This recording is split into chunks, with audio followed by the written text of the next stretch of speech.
சந்தோஷம் எல்லாரும் வந்திருக்கிறீங்க. உங்களுக்கு எல்லாம் தெரிந்த வண்ணமாக நம்ம ரோமர் புத்தகத்திலிருந்து படித்து கொண்டிருக்கிறோம் 12வது அதிகாரத்துல. கடந்த வாரம் ஒரு முதல் வசனங்கள் தான் பார்த்தோம். இந்த வாரமும் ஒரு வசனம் தான் அதிகமா போகும், கடந்து செல்லும். ஏன்னா இந்த நாள்ல நம்ம எடுக்க போகிற ஸ்டடி அவ்வளவு ஒரு முக்கியமானது, அதை நான் மிஸ் பண்ண முடியாது. ஒரு நிமிஷம்.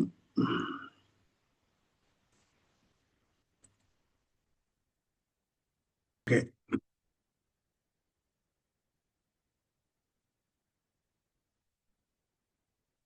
ஆமா, 38வது பாகம் 12வது அதிகாரம்.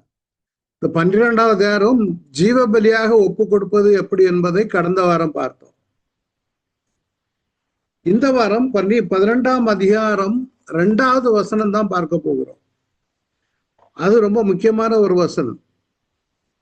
ஏற்கனவே 12ஆம் அதிகாரத்தை 5 பாகங்களாக நாம் பிரித்திருக்கிறோம். முதல் பாகம் ஜீவ பலியாக கொடுத்து மறுரூபமாகுவது எப்படி, அதான் இன்னைக்கு நம்ம 2வது பகுதியை இதுல பார்க்கிறோம். அடுத்தது எண்ண வேண்டியதற்கு மிஞ்சி எண்ணாதே. கர்த்தருக்கு சித்தமான அதையும் இந்த நாள்ல கவர் பண்ணலாம். 6லிருந்து 8 வரை அழைத்த அழைப்பின்படி நடந்து கொள்ளுங்கள். உண்மையான கிறிஸ்தவனின் அடையாளம் என்ன? பழி வாங்குதல் தேவனுடையது. இதுல முதல் பகுதியை தான் நம்ம பார்த்து கொண்டிருக்கிறோம். ஜீவ பலியாக இந்த வசனங்களை நம்ம பார்த்துட்டோம். பரிசுத்தமும் தேவனுக்கு பிரியமான ஜீவ பலியாம ஒப்பு கொடுக்க வேண்டும் என்று தேவனுடைய இரக்கங்களை முன்னிட்டு உங்களை வேண்டிக் கொள்ளுகிறேன். இதுவே நீங்கள் செய்யத்தக்க புத்தியுள்ள ஆராதனை. இதுல நிறைய காரியங்கள் இருக்குது. உங்களுடைய சரீரங்களை ஜீவ பலியாக ஒப்பு கொடுக்க வேண்டும். அது பரிசுத்தமா இருக்க வேண்டும். உங்களுடைய சரீரம் பரிசுத்தமாக ஒப்பு கொடுக்க வேண்டும். தேவன் ஏற்றுக்கொள்ளுகிற வண்ணமாய் ஒப்பு கொடுக்க வேண்டும். அது ஒப்பு கொடுக்கிறது தான் நீங்கள் செய்யத்தக்க புத்தி உள்ள ஒரு ஆராதனை. அடுத்தது நாள்ல அதே 2வது வசனத்தை கொஞ்சம் தனியா போட்டிருக்கிறோம் பாருங்க. இந்த பிரபஞ்சத்திற்கு ஒத்த வேஷம் தெரியாமல் தேவனுடைய நன்மையும் பிரியமும் பரிபூர்ணமான சித்தம் என்னதென்று பகுத்தறியத்தக்கதாக உங்கள் மனம் புதிதாகிறதுனாலே மறுரூபமாகுங்கள். ஒரு காரியம் நல்ல ஞாபகம் வச்சுக்கோங்க. இன்னைக்கு எடுக்க போற ஸ்டடி கொஞ்சம் கடினமா இருக்கும். மனம் புதிதாகி மறுரூபமாகுங்கள், அதான் நம்ம பார்க்க போகிறது. 3 காரியம் இருக்குது. பிரபஞ்சத்திற்கு ஒத்த விஷயம் தெரியாமல் 1. 2வது தேவனுடைய நன்மையும் பிரியமும் பூரணமான சித்தம் என்னதென்று பகுத்தறிய அறிய வேணும். மனம் புதிதாக வேண்டும். ஒரு உள்ளான ஒரு மாற்றம் ஏற்பட வேண்டும். நம்முடைய சிந்தனையும் தேவனுடைய சிந்தனையும் ஒத்து போகத்தக்கதாக நம்மை மாற்ற வேண்டும் என்று சொல்லுகிறார். இது இன்னைக்கு நினைச்ச உடனே வர்றதில்லை. ஒவ்வொரு நாளும் நம்மை பக்குவப்படுத்தி செல்லுகிறது தான். ஏன்னா பிரபஞ்சத்திற்கு ஒத்த வேஷம் தெரியாமல், அப்படின்னா பிரபஞ்சம் உலகத்திற்கு ஒத்த வேஷம் தெரியாமல். உலகம் ஃபாஸ்டா போய்கிட்டு இருக்குது. முன்னாடியோட டெக்னாலஜி வளர்ந்துகிட்டு இருக்குது. பாவம் பெரிதாகி கொண்டிருக்கிறது. உலக நாடுகள்ல யுத்தங்கள் பெரிதாகி கொண்டிருக்குது. எல்லாமே மோசமாகவே கொண்டிருக்கிறது உலகத்தை பார்க்கும் பொழுது. ஆனா நம்ம கிறிஸ்தவர்களாகிய நாம் இன்னும் அப்படியே இருந்து கொண்டிருக்கிறோமா அல்லது இன்னும் குறுகி போய் கொண்டிருக்கிறோமா தான் கேள்வி. இன்னும் இப்படிப்பட்ட உலகத்திற்கு ஒத்த வேஷம் தெரியாமல், நல்ல ஞாபகம், இது ஒரு நாள்ல மனம் புதிதாகி மறுரூபமாகுவது என்பது ஒரு நாள்ல நடக்கக்கூடிய சம்பவம் அல்ல. நம்முடைய அன்றாட ஜீவிதத்துல நம்முடைய சிந்தனைகள், நோக்கங்கள் எதற்காக தேவன் என்ன உருவாக்கினாரோ அதை நிறைவேற்ற வேண்டுமானால் நாம என்ன செய்ய வேணும்? இங்க அழகா சொல்லிட்டார் ஈஸியா. உங்கள் மனம் புதிதாகிறதுனாலே மறுரூபம். எப்படி புதிதாகிறது? அதான் அன்னைக்கு பார்க்க போகிறோம். ஒண்ணு, தேவனை குறித்து உள்ளான அறிவு நமக்கு இருக்க வேணும். அது இல்லைன்னா முடியாது. தேவனுடைய சித்தம் என்ன? நம்முடைய வாழ்க்கையில நாம் செலவிடுகிற நேரங்கள் தேவனுக்கு பிரியமாக இருக்கிறதா? நாம் பார்க்கிற காரியங்கள் தேவனுக்கு பிரியமாக இருக்கிறதா? என்னுடைய செயல்கள் தேவனுக்கு பிரியமாக இருக்கிறதா? அப்படி அன்றாடம் பார்த்து பார்த்து, it's a continuous process. It's not a one time event. இது ஒரு நாள்ல நடக்கக்கூடிய சம்பவம் அல்ல. அப்படி நம்ம தினமும் தேவனோடு ஒப்பிட்டு ஒப்பிட்டு ஒப்பிட்டு ஒப்பிட்டு பார்க்கும் பொழுது நம்முடைய மனநிலை மாறும். டெய்லி நம்பிக்கை, அவர் மீது சார்ந்திருத்தல், அவரோட ஜெபித்தல், அவருடைய ஆவினால், இப்படி ஆவினால் நிரப்பப்படுதல், இவைகள் தான் நம்மை மறுரூபமாக்குமே தவிர உங்களுடைய சொந்த முயற்சியில மறுரூபமாக முடியாது. அப்போ மனம் புதிதாக வேண்டும்.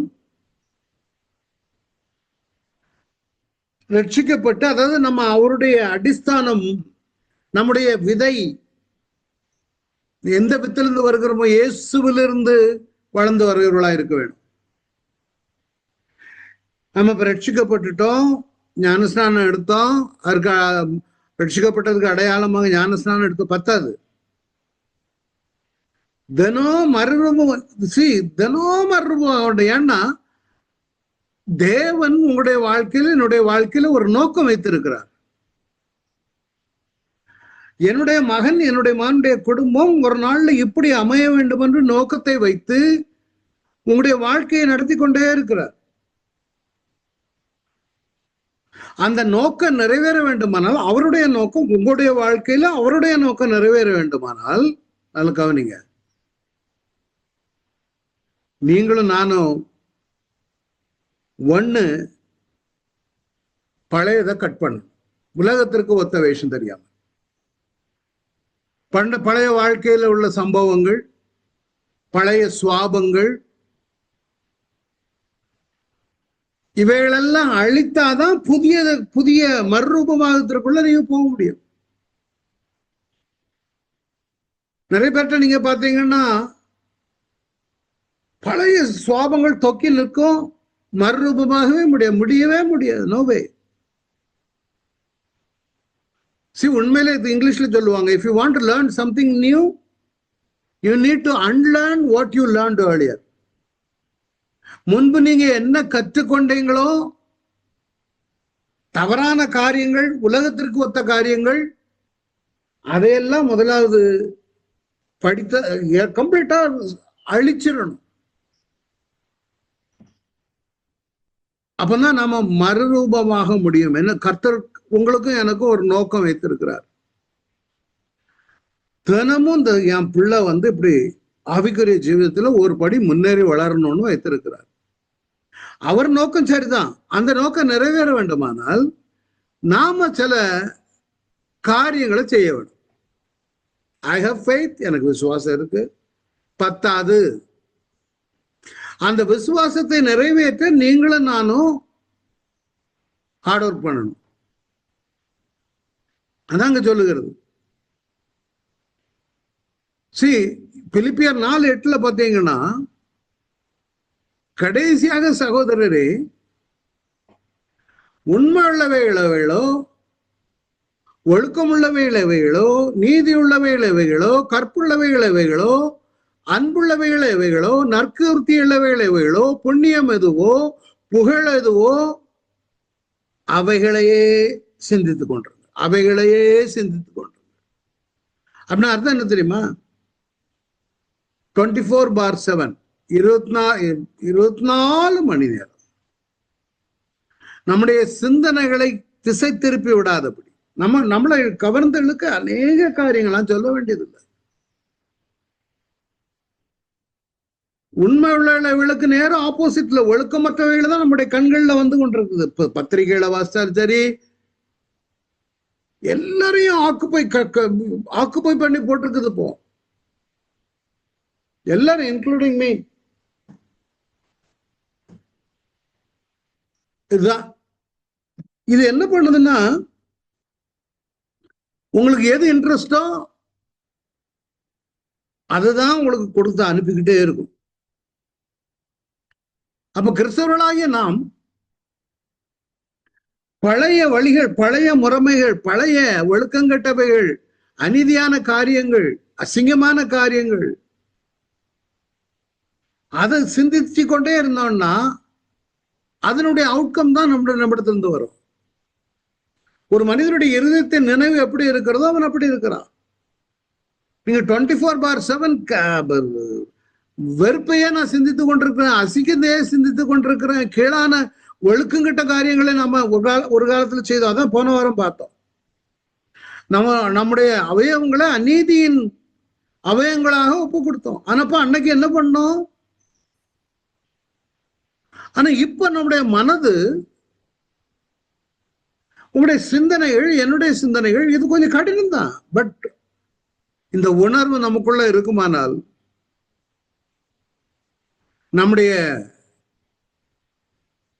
மனம் மறுரூபமாகும். தேவனுக்கு என்ன நோக்கத்தவர் நம்மை படைத்தாரோ அது நிறைவேறி கொண்டிருக்கும் நாளுக்கு நாள். இந்த சிந்தனைகள் நீதி உள்ளவர்கள், கற்புள்ளவர்கள், அன்புள்ளவர்கள், நற்கருத்துகள், புண்ணியம் எதுவோ, புகழ் எதுவோ, இதுதான் ரினியூவ்டு மைண்ட். இந்த பிரச்சனைகள் இருந்து நீங்க மீண்டு வரணுமா? மறுரூபமாக்கப்பட்ட மனம் உங்களுக்கு இருக்க வேணும். சந்தோஷம், சமாதானம், எல்லாம் அதுக்கு பிரச்சனைகள் வரும். சவால்களுக்கு மத்தியில உங்களுக்கு மனரம்யமா இருக்க வேண்டுமானால் ஒரு நாள்ல இல்ல, மறுரூபமாகிறது ஒரே நாள்ல இல்ல. நான் அன்னைக்கு ஒரு ஆள் தலையில கை வச்சாரு, நான் அபிஷேகம் பெற்றேன், அன்னைக்கு இல்ல, என்னைக்கும். ஒரு எப்படி ஒரு சிற்பி ஒரு உருவத்தை உருவாக்குகிறானோ அதே போல தேவன் நம்முடைய ஒரு சிற்பியாக இருந்து உங்களுடைய என்னுடைய சுவாபத்தை, செயல்களை, சிந்தனைகளை, நடத்தைகளை, பார்வைகளை உருவாக்க விரும்புகிறார்.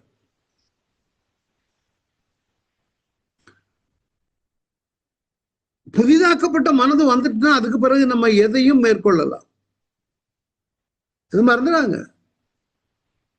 சும்மா நான் சர்ச்சுக்கு போனா பைபிள் வாசிக்கிறேன், ஜெபம் பண்றேன், நோ. உங்களுடைய என்னுடைய ராத்திரி வேளையில அல்லது எப்பனாலும் திரும்பி பார்க்கணும், இந்த நாள்ல நான் எவ்வளவு, எனக்கு இன்க்ளூடிங் மீ, நான் உங்கள அதெல்லாம் பெருசா பெரிய சூப்பர் இதுல இல்லை, நான் தான். ஏன்னா சத்துரு யாரை விழுங்கலாம்னு பயத்தை அடித்திருக்கிறான்.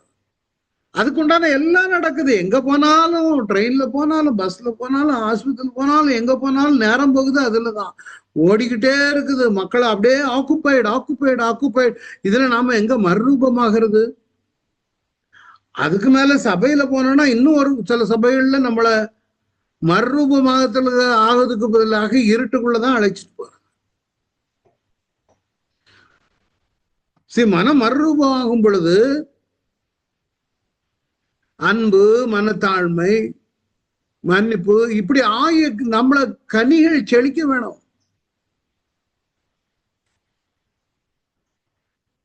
ஆவிக்குரிய மறுரூபம் வரும் பொழுது ஒண்ணு பயம் நீங்கும், கசப்பு நீங்கும், மற்றவர்களோடு ஒப்பிட்டு பார்த்து இதெல்லாம் ஒண்ணும் கிடையாது. Me with the Lord. அப்பதான் நமக்கு ஒரு அடுத்த படிக்கு கடந்து செல்ல முடியும். நம்ம அனுதினமும் மனதை புதுப்பிக்கும் பொழுது தேவன் நம்மை அழைத்ததின் நோக்கத்தை நிறைவேற்ற முடியும். தேவனோடு உள்ள ஒரு ஆழமான உறவு தினம் கூடணும். எவ்வளவு இப்போ ஒரு சிலவங்க இங்கிலீஷ்ல சொல்லுவாங்க, tell me your friend, I will tell you who you are. உன்னுடைய நண்பன் யாருன்னு சொல்லு, நீ எப்படிப்பட்டவன் நான் உனக்கு சொல்றேன். நான் ஒரு தடவை அராம்கோல போய் ஜாயின் பண்ணிட்டேன். சவுதி அராம்கோல, சவுதி அரேபியாவில் ஆயில் கம்பெனியில் ஜாயின் பண்ணும்போது என்கிட்ட கேட்டாங்க. ஒவ்வொரு டிபார்ட்மெண்டா என்ன விசிட்டுக்கு கூப்பிட்டு போனாங்க. ஒரு டிபார்ட்மெண்ட் போகும் பொழுது அந்த டிபார்ட்மெண்ட்ல என்ன கேட்டாங்க, உனக்கு இங்க யாராவது தெரியுமா அப்படின்னாங்க. ஒரு இங்கிலீஷ்காரங்க. அப்ப ஒரு நபருடைய பேரை சொல்லி, எனக்கு தெரிந்தவர், நல்லா தெரிஞ்சவர், அவரை தெரியும் அப்படின்னு. உடனே அவங்க என்கிட்ட சொன்னது, இன்னைக்கோட கடைசி அந்த ஆளுக்கு பேரை வேற எங்கேயும் சொல்லாத, ஓம் பேரும் கெட்டு போயிடும். சரி, நம்ம தேவனோடு ஆழமான உறவுல இருந்தாதான் இந்த மாதிரி சுவாபங்கள் நமக்குள்ள ஒவ்வொரு நாளும் மறுரூபமாயி, இல்லைன்னா நமக்குள்ள எல்லா விதமான கசப்பு, பயம், குரோதம், எரிச்சல் எல்லாம் உள்ளுக்கு வந்து நம்ம மறுரூபப்படுத்தாமல் திரும்பியும் நம்மளை கீழே இழுத்து ஒண்ணு இல்லாம ஆக்கிவிடும். ரட்சிக்கப்பட்டவங்களா இல்லையான்னு ஒரு சந்தேகமே வரக்கூடிய அளவுக்கு நம்முடைய வாழ்க்கை. நான் அதான் முதல்ல சொன்னேன், கொஞ்சம் கடினமான உபதேசம். இதை நானும் கீழ்ப்படிய வேணும். இல்லைன்னா எனக்கு தான் முதல் தண்டனை, எனக்கு தான். சவால்களுக்கு மத்தியில மேற்கொள்ள வேணும். தேவனோட உறவாடு கொண்டு இருக்கிறவனுக்கு இந்த பிரச்சனைகள், பாடுகள், உபத்திரவங்கள் எல்லாமே வளர்ந்து செல்வதற்கேற்ற படியாக மாறும்.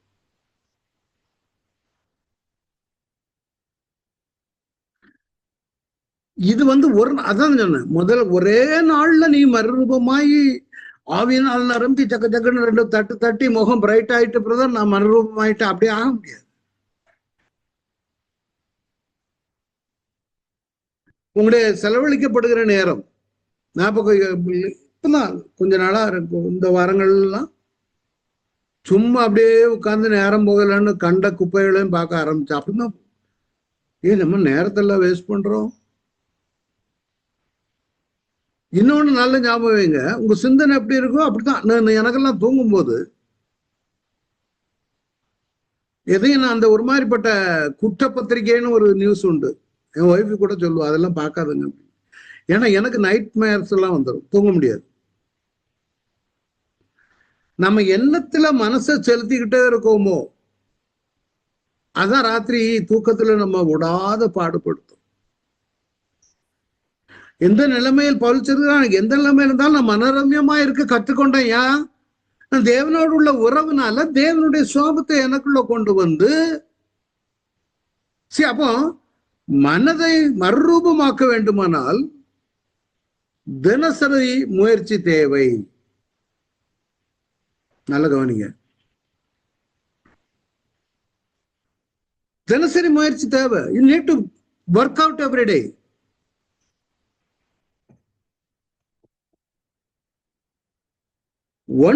முதல் முயற்சியில என்னுடைய செயல்பாடுகள் உலகத்திற்கு ஒத்ததா, அதான் போட்டிருக்கு, உலகத்திற்கு ஒத்த வேஷம் தெரியாமல். நான் உலகத்திற்கு ஒத்த வேஷத்துல இருந்து கொண்டு செயல்படுகிறேனா அல்லது நான் தேவனுக்கு பிரியமான வகையில செயல்படுகிறானான்னு ஆராய்ந்து அறிய வேண்டும். இதை பொறுத்துதான் உன்னுடைய வாழ்க்கையினுடைய நோக்கம் நிறைவேறதா இல்லையான்னு தெரியும். நிறைய பேருக்கு நம்முடைய மைண்ட் செட் எப்படி இருக்குன்னா, பழைய எக்ஸ்பீரியன்ஸை வச்சு வண்டியை ஓட்டிக்கிட்டு இருப்போம், பழைய வேதனைகளை வச்சு செயல்பட்டு கொண்டிருப்போம், குணமாகாத ஊண்டுகள் அதுலயே ஓடிக்கிட்டே இருப்போம். அது நம்முடைய வாழ்க்கையை மாற்றாது, பழிவாங்க எண்ணத்தை கொண்டு வரும். அதை விடுத்து அடுத்த லெவலுக்கு நம்ம போக வேணுமானால் தினசரி முயற்சி தேவை. நேரம்,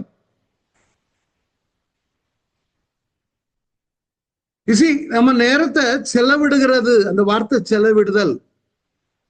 ஒரு ஊழியக்காரர் அமெரிக்காவில் எப்படி சொன்னாரு, time is the currency of your purpose in life. நேரம் என்பது ஒரு பணத்தை போன்றது. அதை செலவிடுவது உன்னுடைய வாழ்க்கையில எந்த அளவுக்கு முன்னேறுவதற்கு செலவிடுகிறாயோ அதை பொறுத்தது. உன்னுடைய நேரத்தை அதுக்கு நீ செலவழித்தாயானால், எதுக்கு? நம்முடைய சுவாபத்தை மாற்றி மறுரூபமாக்குவதற்கு செலவிட வேணும். தேவனுடைய சித்தத்துக்கு ஒத்துப்போகாத விஷயங்களை ஆராய்ந்து அறிய வேணும். அது தெரியணும். தெரியாத நிறைய பேருக்கு. அப்ப இதை வளர்க்குமானா அன்றாட வேத தியானம், ஜெபம், பரிசுத்த ஆவியானுடைய வழிநடத்தல் கட்டாயம் தேவை. அதங்க போட்டிருக்கோம் பாருங்க. காலப்போக்கில் ஒரு சிற்பி படிப்படியாக ஒரு தலைச்சிறந்த படைப்பை உருவாக்குவது போல ஒரு இது பார்த்திருக்கீங்களா? சிலவங்க சிற்பிகள் உருவாக்கும் பொழுது ஒண்ணுக்குதாத கல்லு மாதிரி இருக்கும். ஒரு ஒரு இதே இருக்காது.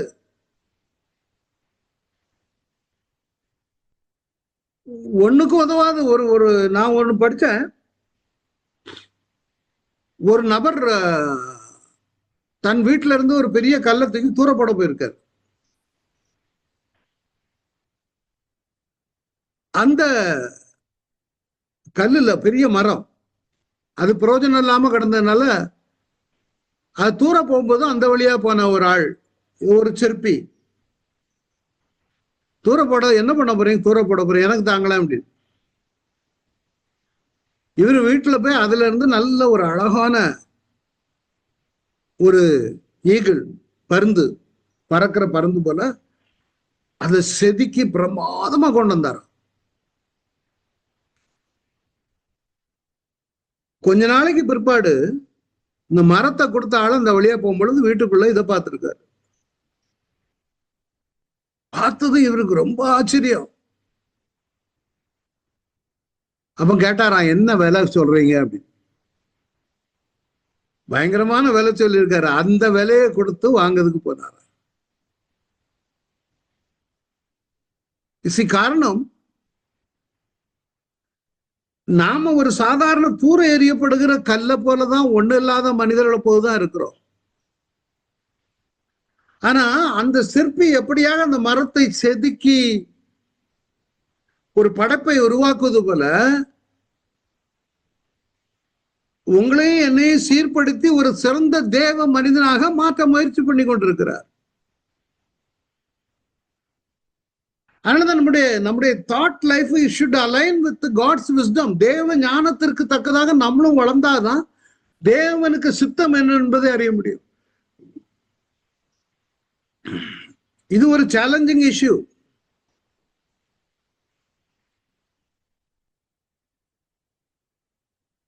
நம்மள பிடித்தமில்லாத காரியம் நீ பேசுறியா, அதை நிறுத்துவார்.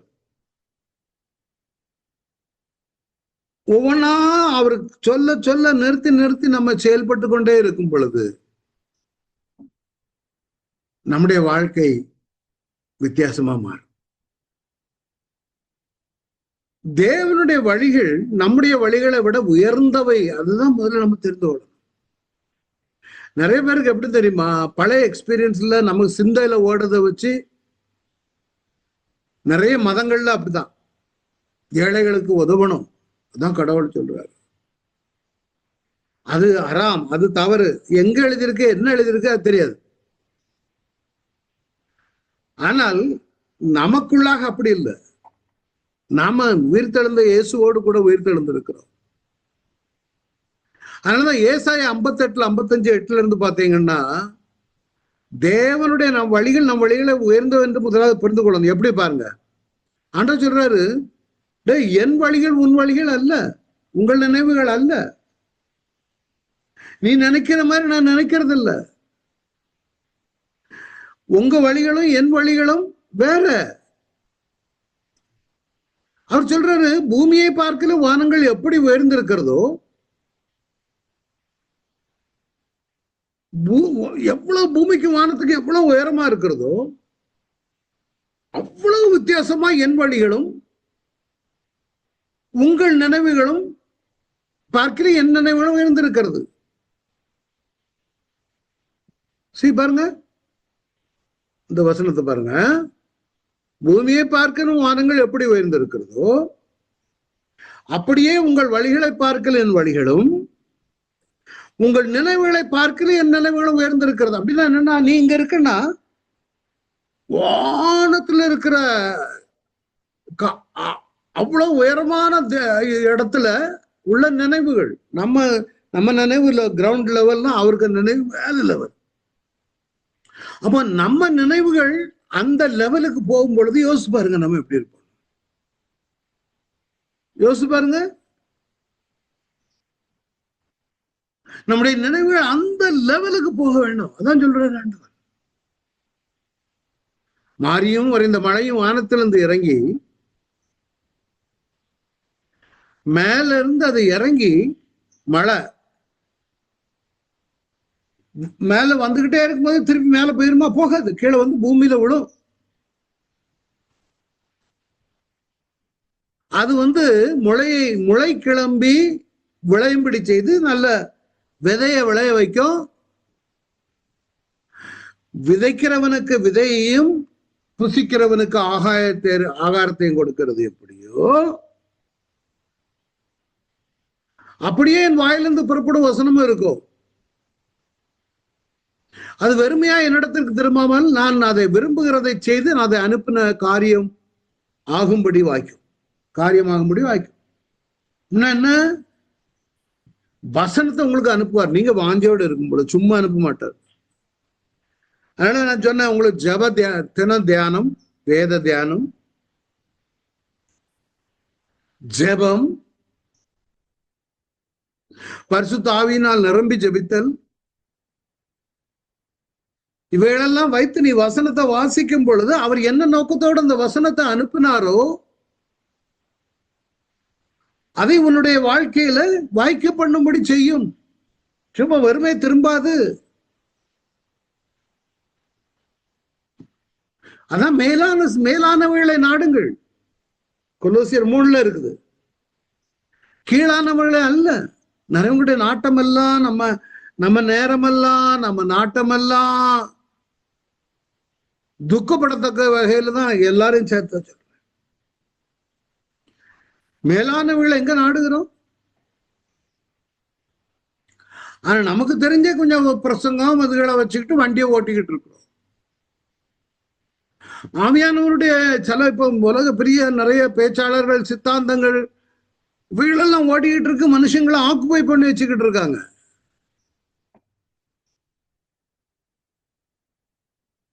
ஆனால் தேவனுடைய வழிகள் நம்மளோட உயர்ந்த வழிகள், ஞானமானவைகள். அவருடைய இதுகள் தன் மேல் பெய்கிற மழையை குடிக்கிற நிலம். அப்படிதான் எபிரேயர்ல 6:7 எப்படி எனில் தன்மேல் அடிக்கடி பெய்கிற மழையை குடித்து தன்னிடத்தில் பயிரிடர்களுக்கு ஏற்ற பயிரை முளைக்க நிலமானது தேவனால் ஆசீர்வதிக்கப்படும், ஆசீர்வாதம் பெறும். நமக்கு மழையை கொடுக்கிறார், வசனத்தை கொடுக்கிறார். அது மேலானது. அதனாலதான் சொல்றேன், உங்க டியூனிங். இப்போ நம்ம அந்த காலத்துல ரேடியோ டியூனிங் உண்டு. கரெக்டா அந்த டியூன் பண்ணி வரும் பொழுது ஸ்ரீலங்கா சேனல், தமிழ் சேனல் இருந்துச்சுன்னா வந்த உடனே வரும். அந்த ஃப்ரீக்வன்சிக்கு நம்ம டியூன் பண்ணணும். இங்க பிளே ஸ்டோர்ல சில ஆப் இருக்குது, அதெல்லாம் அந்த லெவலுக்கு கொண்டு போனா அந்த ஆப் வரும். அதே மாதிரி தேவனுடைய லெவலுக்கு நம்முடைய சிந்தனை மேல போனாதான் நாம பயிரை முளைப்பிக்க முடியும். ஆனா ஒண்ணு ஞாபகம் வைத்துக் கொள்ளணும், அவருடைய சிந்தை மேலானது. அப்படின்னா நீங்க வசனம் வாசிக்கும் பொழுது நமக்குள்ள அவரு என்ன, ஐயப்பா, அவருடைய அந்த உலகத்தை சிருஷித்தவருடைய வசனத்தெல்லாம் நான் வாசிச்சுக்கிட்டு இருக்கேன். சிலவங்கெல்லாம் அந்த சினிமா வசனங்களை பேசுகிறதுல, உதாரணத்திற்கு வீரபாண்டிய கட்டபொம்மன், எம்.ஆர். ராதா பேசுறது மாதிரி, அந்த மாதிரிலாம் பேசி அது பெருமையா சொல்லுவாங்க. அவங்க இன்னார் எழுதுனதை அப்படியே மடையா திறந்து வரும், பயங்கரமா இருக்கும். உண்மைதான், நல்லதா இருக்கும். ஆனா அதை விட மேலான தேவனுடைய சிந்தை, உலகத்தை சிருஷ்டித்தவருடைய சிந்தை. அது ஏன் இதுல நிக்கணும்? இந்த டிரான்ஸ்பர்மேஷன் நம்முடைய வாழ்க்கையில, உங்களுடைய என்னுடைய வாழ்க்கையில வரணுமான நம்முடைய முயற்சி தேவை. சும்மா உட்கார்ந்துட்டு நம்ம ஆவிக்குரிய சபைக்கு போனா போதாது. You need to work hard. அவன்தான் நம்ம மறுரூபமாக முடியும். நமக்குள்ளாக ஆவியானவர் கொடுத்திருக்கிறார். நீங்க ஒரு வழியா சொல்லும் பொழுது ஆண்டவர் சொல்வார், நீ இந்த வழியா நடக்க வேண்டிய வழி இதுவே.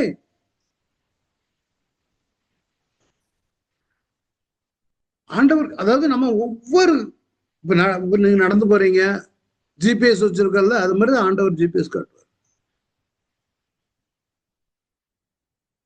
அந்த ஜிபிஎஸ் ஒழுங்கா காட்டினா ஒழுங்கான இடத்துக்கு போய் சேருவோம். அதான் ஏசாயா 30:21 பாருங்க, நீங்கள் வலதுபுறமாய் சாயும் போது இடதுபுறமாய் சாயும் போதும் வழி இதுவே, இதுல நடவுங்கள் என்று உங்களுக்கு பின்னால சொல்லும் வார்த்தையை உங்கள் காதுகள் கேட்கும். ஆவியானுடைய உங்கள் காதுகள் யாருடைய சத்தம் கேட்குது? அதான் வேணும்.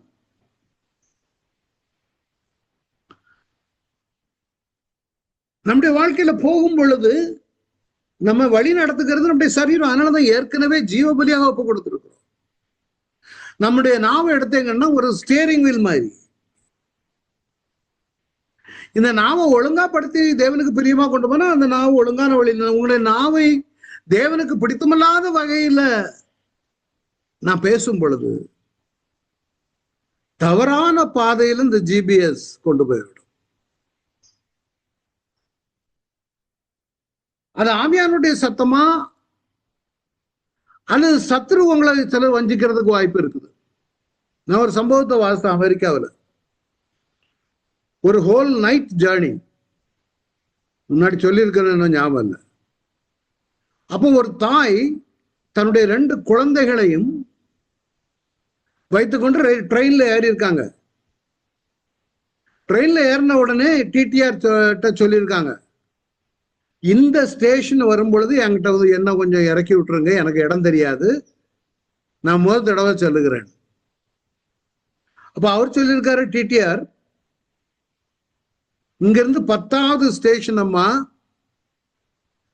நீங்க ஒண்ணும் செய்ய வேண்டாம், நான் வந்து உங்ககிட்ட சொல்றேன், அதுக்கு பிறகு நீங்க இறங்கினா போதும், நீங்க அதனால இங்கே இருங்க, நான் வந்து உங்களை இறக்கி விடுறேன் அப்படின்னு. இத பக்கத்துல இருந்து ஒரு ஆளும் கேட்டுக்கிட்டு இருந்திருக்கிறாரு. அவர் ஒவ்வொரு ஸ்டேஷனா கவுண்ட் பண்ணி ஒரு இடத்துல வரும்பொழுது 10க்கு வந்திருக்கு கரெக்டா. அந்த லேடி கிட்ட அந்த ஆள் சொல்லிருக்காரு, ஏமா இதுதான் 10வது ஸ்டேஷன். இல்ல, டிடிஆர் சொன்னாரு, சொல்றேன்னாரு, மறந்துருப்பாரா இருக்கு, இதுதான் 10, நீங்க இறங்கிருங்க அப்படின்னு. அந்த அம்மாவும் இறங்கிடுச்சு, 2 பிள்ளை எழுந்து. அடுத்த ஸ்டேஷன்ல போகும்பொழுது டிடிஆர் ஓடி வர்றாராம். அந்த அம்மாவை எங்க 10வது ஸ்டேஷன் வந்தாச்சு. அப்ப இந்த ஆள் சொல்லியிருக்காரு, இல்ல 10வது ஸ்டேஷன் முன்னாலேயே வந்துச்சு. ஏன் மடையா, அது இடையில ஒரு ஸ்டேஷன் தண்ணிக்காக நிறுத்தினாங்க, அது ஸ்டேஷன் அல்ல, அது காடு இல்லப்பா. அந்த 2 பிள்ளைகளும் அந்த இந்த நடு ராத்திரியில எங்க கொண்டு போகும், எங்க போனாங்க, எப்படி போனாங்கன்னு கிடையாது, தெரியலையா. இசி நாம அந்த தேவனுடைய சத்தத்திற்கு செவி கொடுக்காமல் இந்த மாதிரி, இது ஒரு சம்பவம். நம்ம பரலோக பயணத்துல இருந்து கொண்டிருக்கோம். எப்ப கண்ண மூடுவோன்னு தெரியாது. நீங்க உங்களுக்கு நம்ம நிறைய பேர்ல சின்ன வயசுல இருந்தா உங்களுக்கு இல்ல. நான் இப்போ வயது ஆகுந்தோறும் ஒவ்வொரு இடங்கள்லையும் போகும் பொழுது வயதானவர்கள் படுகிற பாடுகளையும் அவங்களுடைய முடிவுகளையும் என்னுடைய நிறைய நண்பர்கள் இல்லை. அன்னைக்கு ஒவ்வொரு தடவை யார்ட்டா போன் பண்ணும்போது, அன்னைக்கு ஜான் பிலமன் இல்ல பிரதர் தெரியுமா உங்களுக்கு, அப்படியா, ஐயோ போயிட்டாரா. ஏன் சொல்ல வரேன்,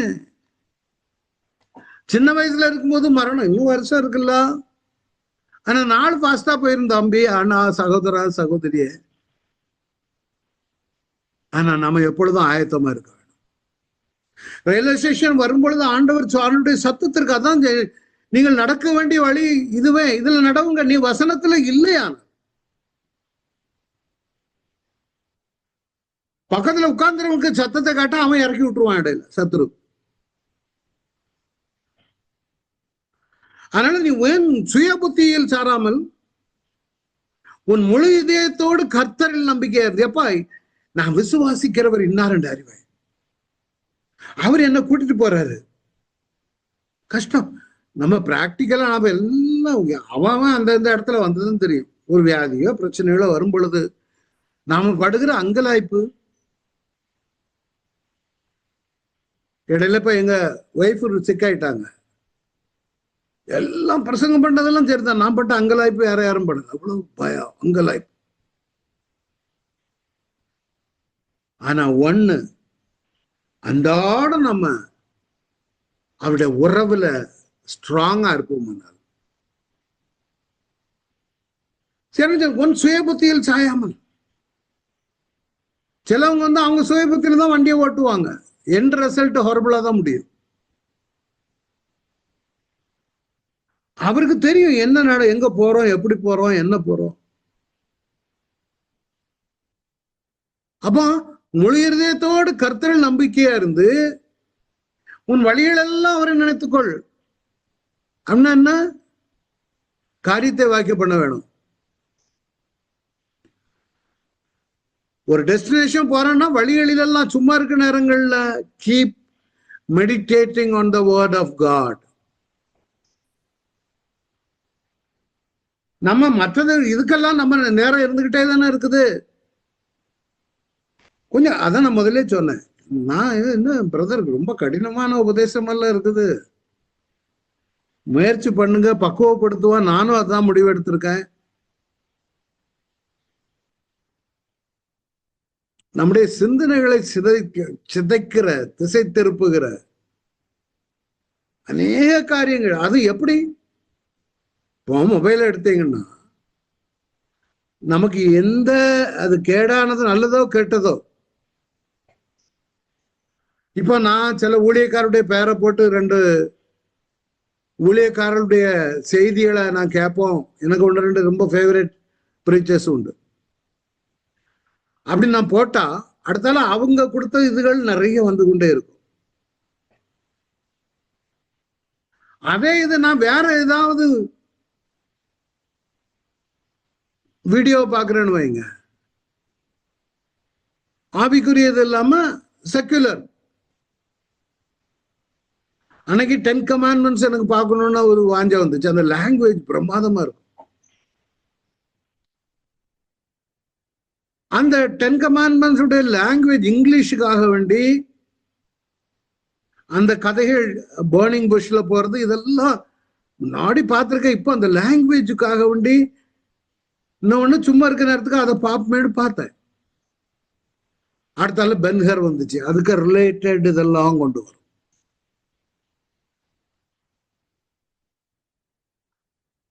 அப்ப அப்படி கொண்டு வரும்போது ஆவிக்குரியதுல இருக்கும் பொழுது ஆவிக்குரியது வந்துகிட்டு இருக்கும், இல்லைன்னா குப்பை தான் வந்துகிட்டு இருக்கும்.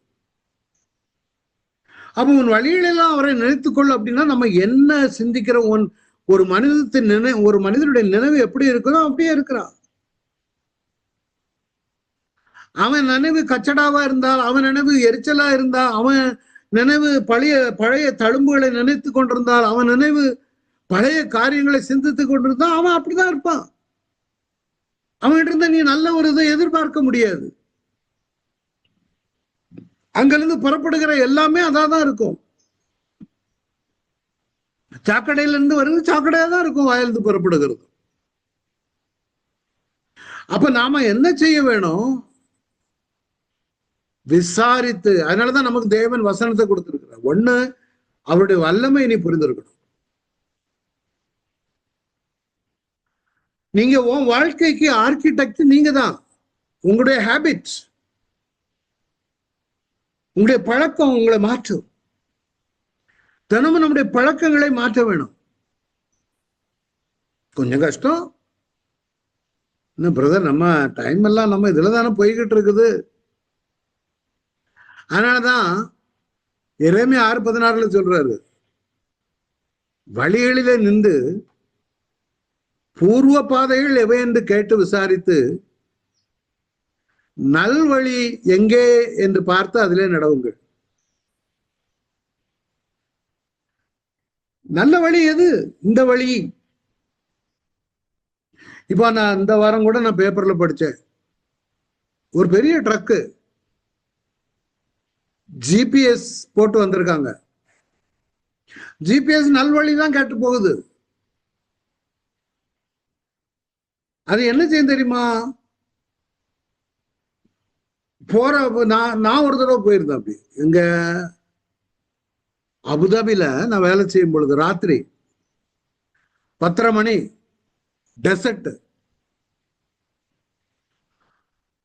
அந்த டெசர்ட்ல ஒரு அன்னைக்கு கிறிஸ்துமஸ் டைம்ல டிராமா போடுறதுக்காக வேண்டி அங்க உள்ள வனாந்தர பகுதியில வாலிபரெல்லாம் வருவாங்க. நாங்க டிராமா பிராக்டிஸ் எல்லாம் முடிச்சுட்டு நிறைய பேரை நான் அவங்கள அங்க இருந்து ஒரு 10-15 கிலோமீட்டர் தள்ளி டெசர்ட்டுக்கு உள்ள கொண்டு போய் விடணும். கேம்ப் இருக்குது. அந்த நாட்கள்ல லைட் அவ்வளவா கிடையாது. அப்போ இங்கிருந்து போகும்போது அந்த சகோதரர்கள்லாம் சொன்னாங்க, பிரதர் நாங்க உங்களை வழியை காட்டுறோம், திருப்பி வர்றது ரொம்ப ஈஸின்ட்டாங்க. பிறகு கொண்டு விட்டுட்டு நான் திருப்பி வர்றேன் ராத்திரி 12 மணி. இப்போ இந்த ரோட்டை நேர போயிருங்க பிரதர், வலது பக்கம் இடது பக்கம் திரும்பாதுங்க, நேர போய்கிட்டே இருங்க. நான் போய்கிட்டே இருக்கேன். ஒரு இடத்துல வந்தா அதுக்கு அங்க பெரிய ரோலர் கிடக்குது, அதுக்கு மேல ரோடு கிடையாது. என்ன அனுப்புனவங்கள கூப்பிட்டு கேட்டேன், ஓ அந்த வழியும் அடைச்சிட்டாங்களா? லைட்டு கிடையாது, இருட்டு, டெசர்ட், வனாந்தரம். எனக்கு உடல் நடுக்கம் கொடுக்க ஆரம்பிச்சிட்டு நான் அங்கிருந்து நல்ல வழி எங்க எனக்கு போன் பண்ணி கேட்கிறேன், அந்த வழிதான், வேற பகல்லன்னா உங்களுக்கு சொல்லலாம், நீங்க எங்க போவீங்க எப்படி போவீங்க? அப்புறம் இன்னொரு பிரதரை கூப்பிட்டேன், எங்க இருந்து அனுப்புனாங்களோ அவரை கூப்பிட்டேன். பிரதர் நான் இப்படி டெசர்ட்டுக்குள்ள மாட்டிக்கிட்டேன் வனாந்தரத்துல, என்னால திருப்பி வர முடியல, வழி தெரியாம நிக்கிறேன். அப்போ எங்களுக்கு யுஏஇல நேஷனல் ஹாலிடே டிசம்பர் 2ஆம் தேதி உள்ள டைம். அப்போ அந்த டைம்ல ஒரு மாசத்துக்கு முன்னாலேயே லைட் போட்டுருவாங்க, அந்த போக்கஸ் லைட் மாதிரி. அது அப்படி வானத்துல அப்படி அடிச்சுக்கிட்டே இருக்கும். அப்பதான் அந்த பிரதர் சொன்னாரு, அவரை கூப்பிட்டு கேட்டேன், எங்க பிரதர் எப்படி நான் வரணும் அப்படின்னு. நீங்க ஒன்னும் செய்ய வேண்டாம் சகோதரா, இப்படிதான் என்ன சொன்னார். நீங்க ஒன்னும் செய்ய வேண்டாம் சகோதரா, பேரு பிரதர் சாமுவல்னு பேர். ஒன்னும் செய்ய வேண்டாம் சகோதரா, அந்த லைட் வருது அடிக்குது தெரியுதா உங்களுக்கு?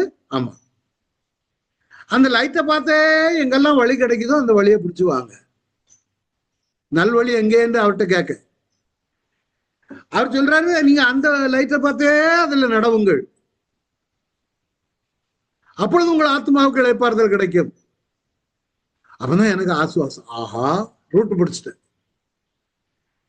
நான் கீழே பார்க்கல, மேல பார்த்தேன், எதை லைட்டை பார்த்தேன். எங்கெல்லாம் அந்த லைட்டை நோக்கி போகுதோ போக போக போக லைட் என் பக்கத்துல வந்துகிட்டே இருக்குது. அப்ப ஆண்டவன் சொல்றாரு, நம்முடைய நோக்கம் அங்கதான் இருக்கணும். when you are lost. நிறைய இடங்கள்ல எனக்கு இது ஒரு தடவை இல்ல, பல இடங்கள் ஜிபிஎஸ் நம்மள குழப்பி விட்டுரும், ரைட்டுக்கு லெப்ட்டுங்கும் லெப்ட்டுக்கு ரைட்டுங்கும். ஒரு தடவை நாங்க அலைனுக்கு போயிருக்கும் பொழுது, நான் என் மகன் மருமக எல்லாம், என் மருமக பின்னால உட்காந்துருக்கா, மகன் இருக்கான், எல்லாம் இருக்கான். ஜிபிஎஸ் சொல்லுது நேர போய் சிக்னல் வரும் பொழுது ரைட்ல திரும்புங்க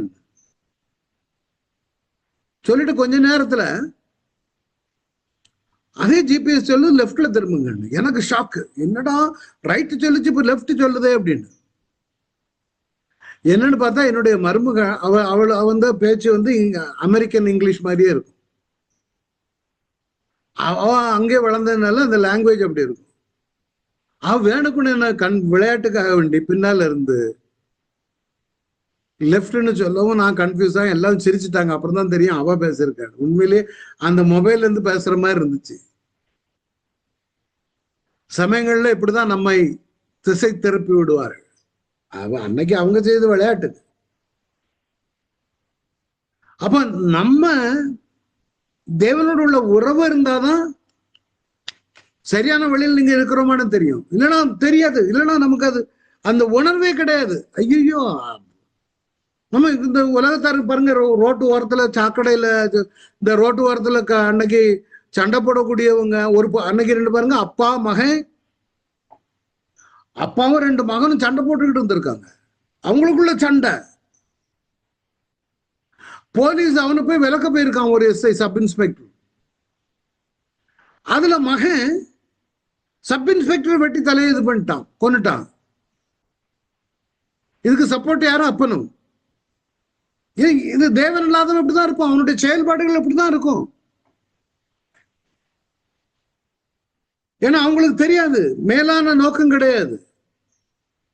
கீழானவங்களை தான் அவன் ஆடிக்கொண்டிருப்பான். மாம்சத்திற்கு ஒத்த காரியத்தை அவன் செய்து கொண்டிருப்பான்.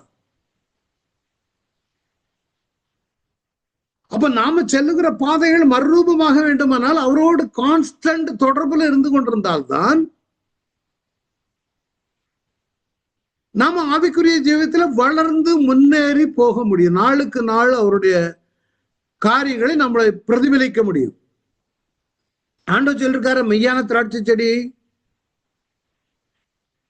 இந்த படம் ஏன்னா இப்படி போட்டிருக்கேன்னா, அந்த மெய்யான திராட்சை செடியில் நிலைத்திருந்தால் அந்த எழுத்துக்குள்ளேயே திராட்சையை கொண்டு வந்திருக்க பாருங்க. செடியில் உள்ள இலைகள், அந்த திராட்சை, இதெல்லாம் எதுக்கு கொண்டு வந்திருக்கேன்னா, அந்த செடி அந்த எழுத்துக்குள்ள இன்ஃபியூஸ் ஆகி இருக்குது. அந்த ஃப்ரூட் உள்ளுக்கு போயிருக்குது, அந்த இலைகள் உள்ளுக்கு போயிருக்கு. அதே போல நமக்குள்ளாக நாம கிறிஸ்தவ பிள்ளைகளாக இருப்போமானால், ஆண்டவர் சொன்னார்ல, நானே மெய்யான திராட்சை செடி. அப்போ அந்த விதை இருக்கு பாருங்க, இந்த விதை அப்படியே இருந்தா ஒரு நாள்ல அழுகி போயிரும். ரட்சிக்கப்பட்ட போதாது.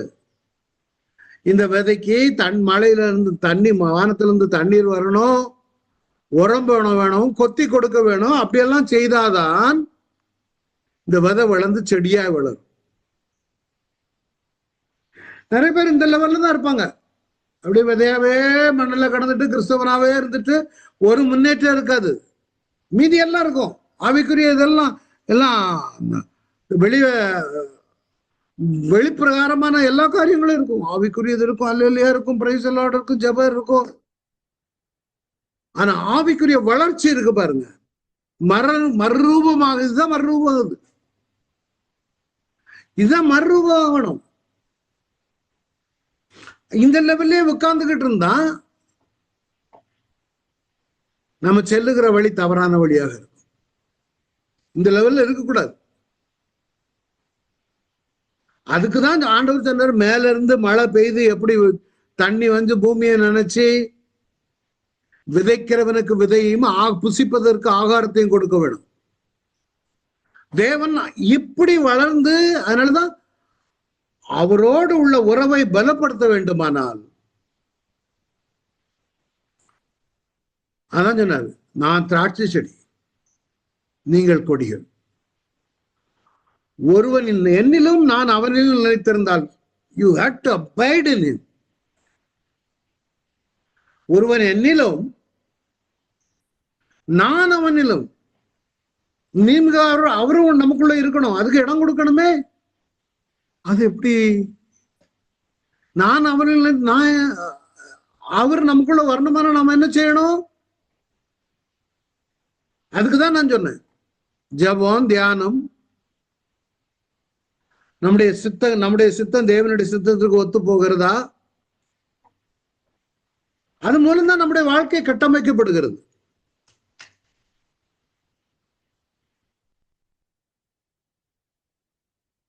ஒருவன் என்னிலும், நாம அவர்ல நிலைத்திருக்கோம். ஆனா அவர் நமக்குள்ள வர்றதுக்கு நம்ம தகுதிப்படுத்தணும். நான் அவனில் நிலைத்திருந்தேன் அப்படின்னா அவர் எனக்குள்ள வரணும். சில சமயங்கள்ல உள்ளுக்கு வர முடியும். நீ சரியில்லடா, உன்கிட்ட நான் அப்படி நிலைத்திருக்குது, சரி உனக்கு உங்க இது நாவு சரியில்லையே, உன் கை சரியில்லையே, கால் சரியில்லையே, சிந்தை சரியில்லையே, உன் இருதயம் முழுவதும் இதெல்லாப்பா இருக்குது. நீங்களே தேவனுடைய ஆலயம் என்று தேவனுடைய ஆவியில் உங்களில் வாசமாயிருக்கிறார் என்று நீ அறியீர்களா? நான் அங்க வந்து வாசம் பண்ணதுக்கு உள்ளுக்கு புகையும் உள்ளுக்கு வேண்டாத காரியங்களும் தீமையான காரியங்களும் எல்லாப்பா நிரம்பி இருக்குது. நான் எப்படி உள்ளுக்கு வந்து நான் நிலைச்சிருக்க முடியும்? ஆனா ஒருவன் என்னிலும், அது நாம நல்ல நிலைச்சிருக்கிற மாதிரி இருப்போம். கர்த்தர் என் மேய்ப்பரா இருக்கிறாருன்னு நம்ம சொல்லுவான். அவர் நம்ம ஆடுகளா இருக்கிறோமா? அவர்கிட்ட கேட்டதுன்னு தெரியும். அவர்கிட்ட கேட்டதும் தெரியும். என் ஆடுகள் என் சத்தத்திற்கு செவி கொடுக்கும். சில ஆடுகள் கேட்கதே கிடையாது, எல்லாம் இருக்கும். அப்ப இந்த மறுரூபமாகிறது, நான் உங்களை என்னையும் தேவன் என்ன நோக்கத்தோடு படைத்திருக்கிறாரோ அது நாளுக்கு நாளுக்கு நாளுக்கு நாள் நிறைவேறி கொண்டு போக வேண்டும்.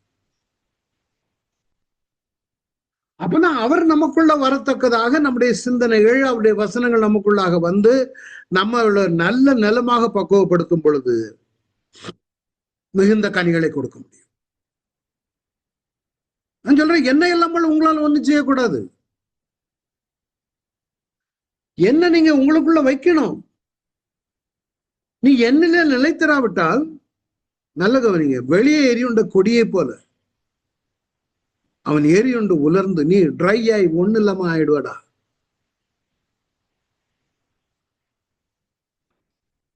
நம்ம அவர் தேடுறத தேடணும், அவர் நேசிக்கிறத நாம நேசிக்கணும். நான் சொல்லுகிறது எதுவோ அதை செய்யுங்கள், அதை செய்ய வேணும். எவர்கள் தேவனுடைய ஆவியினால நடத்தப்படுகிறார்களோ அப்படி தேவனுடைய புத்திரர்கள். அப்படி நாம நிலைத்திரலன்னா நம்ம எரியுண்டு உலர்ந்து போயிருவோம். எப்போ? days are being counted very soon. அவர் எப்போ வர்றாரோ தெரியாது.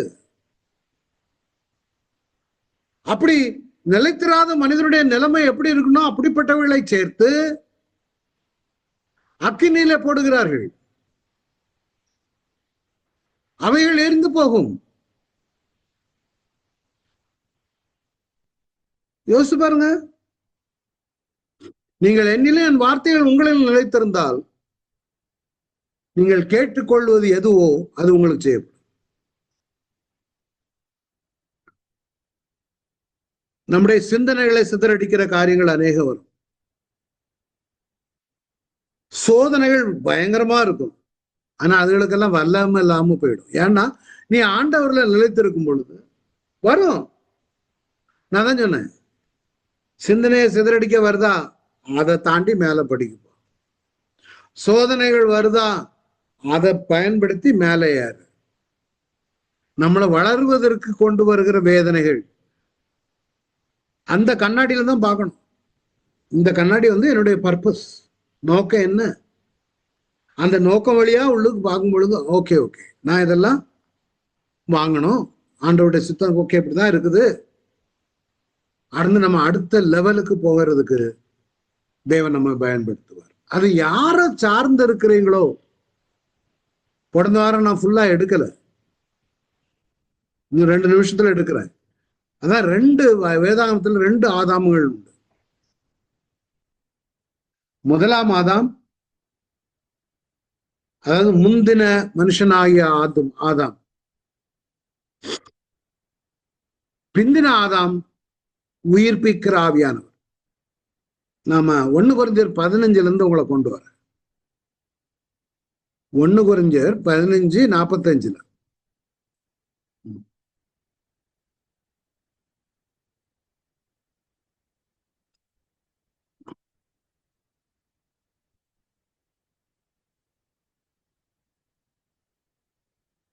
நீங்க எந்த ஆதாமுல இணைந்திருக்கிறீர்களோ அதை பொறுத்துதான் நம்முடைய வாழ்க்கை இருக்கும். அந்தபடியே முந்தின மனுஷனாகிய ஆதாம், அது யாரு? மண்ணிலிருந்து உருவாக்கப்பட்டவன். பிந்தின ஆதாம் உயிர்ப்பிக்கிற ஆவியானவர், அது யாரு? இயேசு கிறிஸ்து. ஆவிக்குரிய சரீரம் முந்தினதல்ல, முந்தினது ஜென்ம சரீரம். ஆவிக்குரிய சரீரம் பிந்தினது. அடுத்த சொல்றாரு, முதலாம் ஆதாம் முந்தின மனுஷன் பூமியிலிருந்து உண்டான மண்ணானவன். இரண்டாவது ஆதாம் மனுஷன் வானத்திலிருந்து வந்த கர்த்தர், உயிர்த்தெழுந்த கர்த்தர். நீ பழைய சுவாபத்துல பழைய மண்ணானவனாக இருந்தால் மண்ணுக்குரிய சுவாபம் தான் இருக்கும். மண்ணானவன் எப்படிப்பட்டவனோ மண்ணானவனும் அப்படிப்பட்டவர்களே. மழை பெய்தது மண்ணு வாட அடிக்கும் பாருங்க, அது மாதிரி பிரச்சனை வந்தது மண்ணு வாட அடிக்கும். ஆனா வானத்துக்குரியவர் எப்படிப்பட்டவரோ வானத்துக்குரியவர்களும் அப்படிப்பட்டவர்கள். அப்படின்னா நம்ம ஆவியினால் நிரப்பப்பட்டு இந்த வசனத்துல வழி நடத்தப்பட்டு இருக்கும் பொழுது நமக்குள்ள வாழ்க்கையிலும் புயல் வீசும், வேதனைகள் வரும், கண்ணீர் வரும். ஆனா நம்முடைய ரியாக்ஷன் அதுக்கு தக்கன இருக்கும். அதனாலதான் சொல்றாரு, மேலும் மண்ணானுடைய சாயல நம்ம அணிந்திருக்கிறது போல மண்ணுக்குரிய சாயல் நம்மகிட்ட இருக்குது. கோபம், எரிச்சல், காமம், இச்சை, அது இது கச்சடெல்லாம் இருக்குது. நம்ம உயிர்த்தெழுந்து கிறிஸ்துவோடு இணைந்து இருக்கும் பொழுது வானவருடைய சாயல் அடைந்து கொள்ளுவோம்.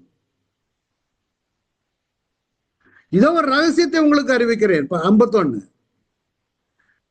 நாம் எல்லாரும் நித்திரை அடைவதில் ஆயினும் கடைசிய காலம் துணிக்கும் போது ஒரு நிமிஷத்திலே ஒரு இமைப்பொழுதிலே மாம் எல்லோரும் மறுரூபமாக்கப்படும். அப்படின்னா உங்கள் மனம் மறுரூபமாகி வாழ்ந்து வாழ்ந்து வரும் பொழுது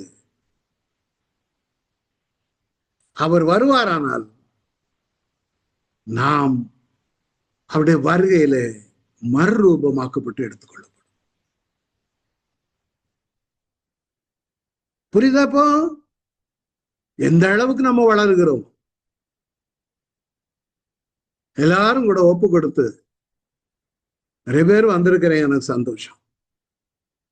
எல்லாரும் தலையில கைகளை வைத்து நான் மறுரூபமாகணும் ஆண்டவரே, என் சிந்தை உம்முடைய சிந்தையாய் மாற வேணும் ஆண்டவரே, நான் புதிதாக்கப்பட வேணும் ஆண்டவரே, தேவனுடைய சித்தம் என்னதென்று அறிந்து நான் வாழ வேண்டும். அந்த ஒவ்வொருவரும் ஆண்டவரே உங்களுடைய வருகையில மறுரூபமாக்கப்படத்தக்கதாக இவர்களுக்குள்ளாக நீ கிரியைகளை நடப்பி தர வேண்டுமா? அடியனை மறைத்து நீ வெளிப்பட்டீங்க, வந்த ஒவ்வொருவரும் மறுரூபமாக்கப்பட போறாங்க. இவர்களை ஆசீர்வதிங்க. I bless all of them in the name of Jesus. ஆளுகை செய்ய இவருடைய முகங்களை பார்க்கிற மற்றவர்கள் ஆச்சரியப்படத்தக்கதாய் அமைய வேண்டும். இவருடைய கரங்களில் முற்றிலும் தாழ்த்துகிறேன். அன்பு இயேசுவின் மூலம் பிதாவே, ஆமென். என் ஆத்மாவே கர்த்தரை ஸ்தோத்திரி, என் முழு உள்ளமே பரிசுநாமத்தை ஸ்தோத்திரி. என் ஆத்மாவே கர்த்தரை ஸ்தோத்திரி, கர்த்தர் செய்த சகல உபகாரங்களையும் மறவாதே. ஆமென். Thank you all for coming.